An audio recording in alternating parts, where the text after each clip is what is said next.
आं दा दंफैयो केडिएसि क'क्राझार स्पर्ट्स इनड'र स्टेडियाम खाथियाव। मानो होनबा दा जाबाय टाइमा 6:15 डुरान्ड काप टिकेटनि थाखाय मानसिफ्रा माबायदि लाइन जाना दं दासिमबो रायजोफोर। आं टाइमाथ' मोनाबायानो नै 6टा खोमसि जाबाय, नाथाय गोबां दाबो गाबोन बड'लेण्ड एफसिजों लोगोसे राजस्थान एफसिनि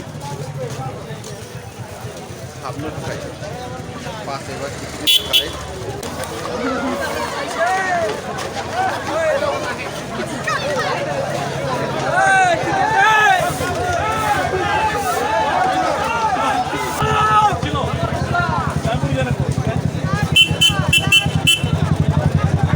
दा थांनोसै टाइ स्पर्ट्सआव हाबनोसै। केडिसिआव थांनानै टिकेटखौथ' मोनाखिसै, जाबादि नुखाबाय। सारावबो खनसे थांदोंमोन, नाथाय दाथ' गाबोन बड'लेण्ड एफसिजों राजस्थान एफसिजोंनि खेलाखौथ' नुनाया आसा खमखासै। क'क्राझार साइनि गेट जायगाया दा हाबलांसै सिङाव।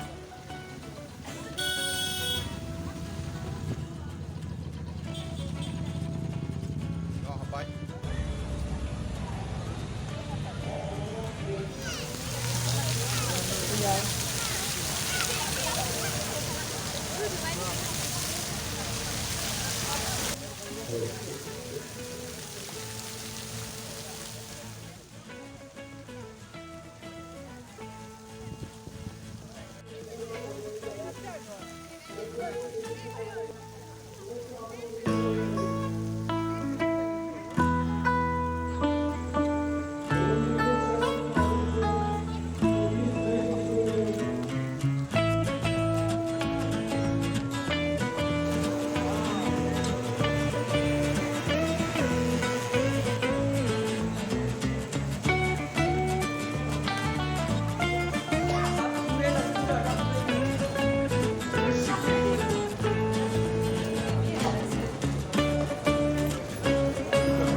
थांबाय।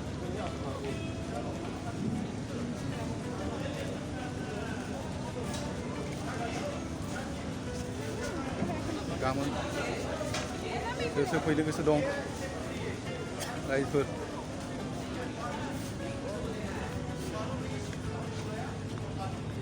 गुसु गिदिरै दिन्थिनोसै।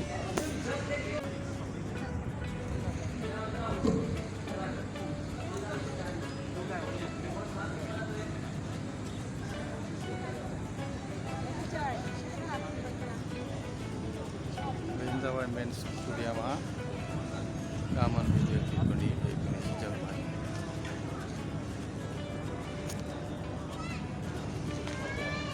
डुरान्ड काप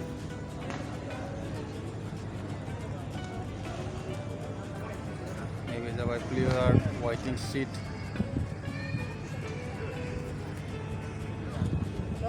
गेलारिखौ नायदो, बेखौ नायना लादो। क'क्राझारनि नङा दस्रा जायगानि बायदि नुला नायदो दे जाहैबाय रायजोफोर मोजाङै गोसो होनाय। गाबोनथ' हाबनो मोनला जाहैबाय, पासबो गैया जाहैबाय। जेब्लाय बबेबा पास मोननो बबेबा टिकेट मोननो, टिकेटनि थाखाय थांबाय। दिनै खारबोनांबाय नायदो स्टुडेन्टआव अखा हांबायलै रायजोफोर। गोजौआव दङ नै, ओंखारलांसै रायजोफोर स्टुडेन्टखौ नायदो नै बेसेबां समायदों।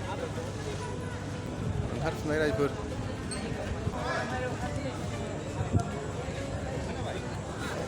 रायजोफोर थाला, अखा हांबाय।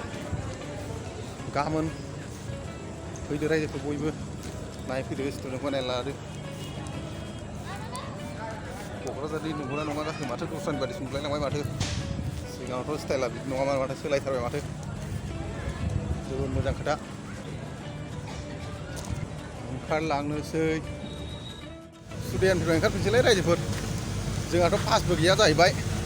गाबोन टिभियावनो नायलाबायनोसै। रायजोफ्रा जाय जाय पास मोनदों नोंथांमोना नायफैदो, आरो टिकेट मोनदोंबा नायफैदो। टिकेटआवथ' दहाय थांदोंमोन माथो, जि दावरावसि। नै ओंखारफिनबाय। ओमफ्राय ओंखारनायाव आरो खनसेबाव साइनि समायना रमायना महर देलायहोनायखौ हरनिखौ नोंथांमोननो देखायलांनोसै आं।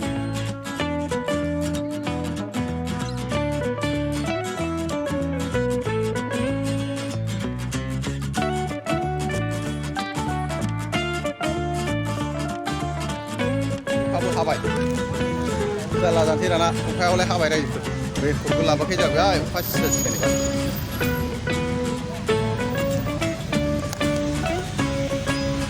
एसेखिनिखौ गोजोननायसिगोन गाबोनथ' हाबनायनि पासबो मोनाखिसै बे पारमिसनबो मोनाखिसै गले गले होनखाबाय थाबाय जायना दङ मालाय मोननो गोनां बिसोरसो मोनगोन जाहैबाय जों बादि थगाय मोननो दिनै बेखिनिखौ बुंनानै अखायाबो बुरजा हाबाय दाना न'आव गाव गावबाव खारनो लाहार फाहार खालामनांसिगौ